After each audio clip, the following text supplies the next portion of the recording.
$1.2 million in revenue, the busiest year that contractor had ever run. He bought a new truck.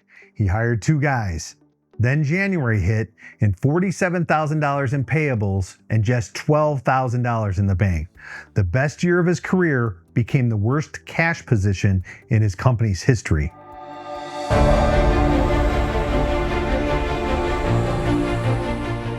I spent years running a 150-person retail operation across 7 states, $24 million a year in revenue. And one of the things I learned the hard way is that you can post the best sales month ever and still run out of cash 30 days later. Retail did it with inventory orders and store payroll. Construction does it worse because every dollar of growth ties up cash you can't see on your profit and loss.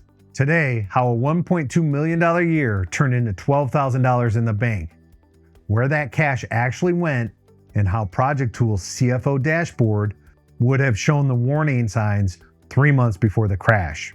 Let's go. Here's the part that gets every growing contractor. His profit and loss for the year showed $1.2 million in revenue and a net income of $115,000. On paper, it was the best year he'd ever run. He paid himself more than he ever had. He was, by every accountant's measure, succeeding. Then January hit. $47,000 owed to suppliers and subs from December's work. The new truck payment came due, and then payroll for 2 new hires he brought on in November, and just $12,000 in the bank to cover all of it. So where did that $115,000 of net income go? It didn't just disappear. It went into the next job's materials. It went into the new truck's down payment. It went into the 6 weeks of payroll for the 2 new hires before their first dollar of revenue came back. And it went into the 90-day-old invoices for work he'd already finished. The P&L told him that he made money, but the bank account told him he was just 30 days from missing payroll. Both reports were correct, but they were measuring different things. Here's what most contractors never get told. Revenue is not cash.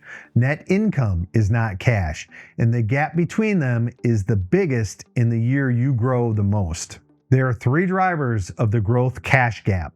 Every contractor who's gone broke in their best year hit at least 2 of them at once. Driver 1, progress billing lag.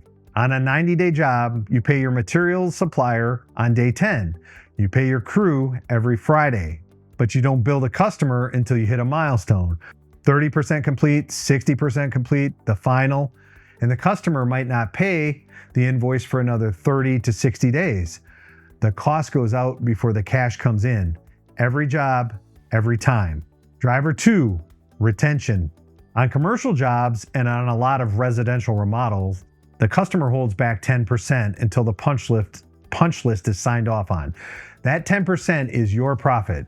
It sits in someone else's bank account for 30 to 90 days after the job is done. And driver 3, fixed costs that don't unwind. A new truck is a 60 to 72 month commitment. A new hire is at least a 90-day commitment by the time they're up to speed after training. You can stop bidding new jobs the day you realize cash is tight, but the truck payment and the payroll keep coming. And underneath all 3, your accounts receivable aging. The bigger you grow, the bigger the dollar amount sitting in unpaid invoices is at any given moment. A 60-day average collection cycle on $300,000 in revenue is $50,000 of your money in someone else's bank. That same 60-day cycle on $1.2 million is $200,000. The same problem, but with 4 times the cash impact. Quick reality check before we get into the fix. Watching cash is your responsibility, not your bookkeeper's. Your bookkeeper produces the report, the bank reconciliation, the AR aging, the cash position. You're the one who reads it and makes the decisions. Did the new truck pay for itself this month? Are the 2 new hires generating enough revenue to cover their payroll yet? Is AR creeping up? Those calls are the owner's calls. I know that's another report to read every week, but here's the payoff. The week you start watching your runway, you can already see whether to slow down on new hires, and by the end of next month, you'll know whether the new truck is earning its payment or just eating cash. By the end of the quarter, you have enough real history to bid your next big job with overhead and AR baked into the price. instead of finding out at the end of the year that you priced wrong. Your bookkeeper, your CPA, your dashboard, they can only show you what the numbers say. The decision is still yours. Now, before I show you the dashboard, here's the 3 numbers that every contractor should know off the top of their head every week. 1, days cash on hand. Take your cash balance and divide it by your monthly burn. That's how many days you can run if revenue stopped tomorrow. Number 2 is your collection rate, sometimes called your DSO. That's the average days from sending out an invoice to getting paid. And 3, your backlog months. That's your total signed work not yet built, divided by your monthly capacity. If you know those 3 numbers, you'll see the cash crunch coming 3 months out, not after. This is the CFO dashboard. The 3 numbers we just talked about are right here on the top in the KPI cards and gauges. Days cash on hand, collection rate, and backlog months. They're color-coded. Green is fine, yellow is slowing down, and red is act now.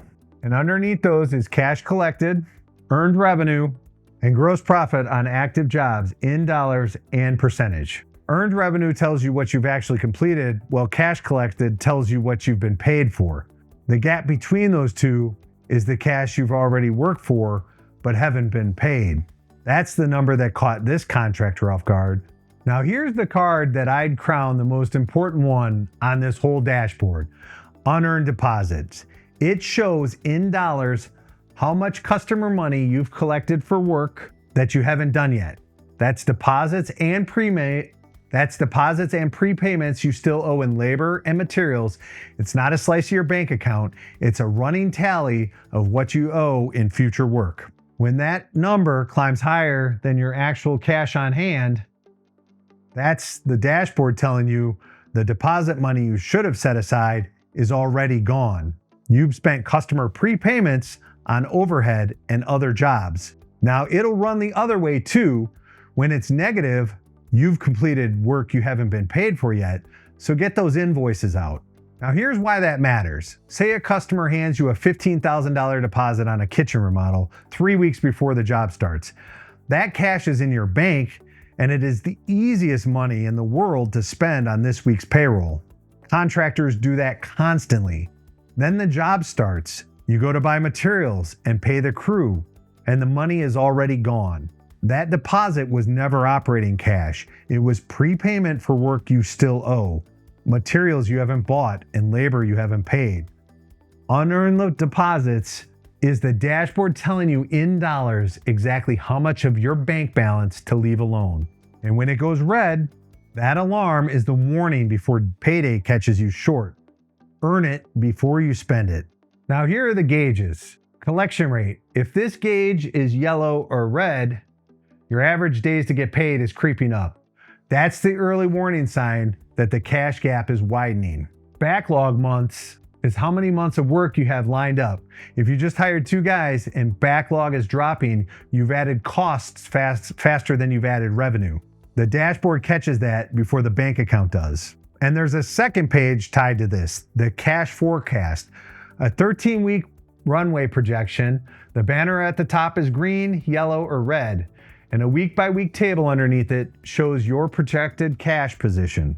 If you got QuickBooks Online connected, this will pull your accounts receivable, the value of what's owed to you, the accounts payable, what bills you have outstanding, and your reoccurring invoices live. The contractor we were talking about at the beginning didn't have this view. He had a P&L and a bank statement, and he had to do the math in his head. If you want to see this exact play in Project Tools step by step, setting income target and overhead, watching the gauges flip from green to yellow, and running the 13-week forecast on a real job, I shot a short follow-up. The link's in the description. Now, if you're not on Project Tools yet, here's the QuickBooks Online version. Pull your profit and loss report, then pull your statement of cash flows for the same month. Look at them side by side. The P&L shows revenue minus expenses on accrual. That's what you earned. The statement of cash flows shows what actually hit the bank. If those two numbers are wildly different, that's your cash gap. It's the same lesson, just a different report. Now, the 3 things you can do this week without buying any software. First, Pull your accounts receivable aging report. Look at anything over 60 days, pick up the phone, and call those customers. Most overdue invoices are just stuck. They need a little nudge. You'll free up cash you already earned. Second, add up your fixed monthly costs. Rent or shop overhead, truck payments, insurance, and payroll for everyone who gets paid, whether jobs are running or not. That's your monthly burn. Divide your bank balance by that number. That's your runway in months. If it's under 2 months, slow down on growth until it's back over 3. Third, get a line of credit set up before you need it. Banks lend to contractors who are stable, not contractors who are scrambling. Open the line when cash is fine. Use it as a bridge only, not as a way to live. And here's the lever most contractors never think about: how you build a job. Driver 1 was progress billing lag, the gap that works against you. But the flip side is your billing structure. It's the single biggest thing you actually control about your cash timing, more than your overhead and more than your crew size. A deposit is cash in your account before you've spent $1, and a slow paying customer can never touch it. Progress payments pull the rest of your money forward through the job instead of leaving it all in the final invoice. That's exactly what the free interactive tool I built lets you test. The cash flow stress test, you plug in your monthly revenue, overhead, crew size, and how long it takes you to get paid. Then you set how you bill your jobs, your deposit, and your progress draws, and the tool shows you your final payment. The sliders let you simulate what happens if revenue drops 30% or if your customers start paying 60 days late. Move the deposit slider and watch your runway change. You see your months of runway, your danger zone, and your break-even point. The link's in the description. Run yours before the end of the week. Here's a quick recap of what you saw on the screen. The CFO dashboard and the cash forecast together give you the 3 numbers we just talked about: days cash on hand, collection rate, and backlog months. Each color-coded so you can read them in 5 seconds. That's the visibility piece. The decision is still yours, but you can't make good decisions if you can't see the numbers. And the cash flow stress test I mentioned earlier is the place to start. The link's in the description, and it takes just 2 minutes. Once you've got the cash flow under control, the next thing to check is whether you're paying tax on money that wasn't actually income, borrowed money, your own money, or customer payments counted twice. For that, watch this video.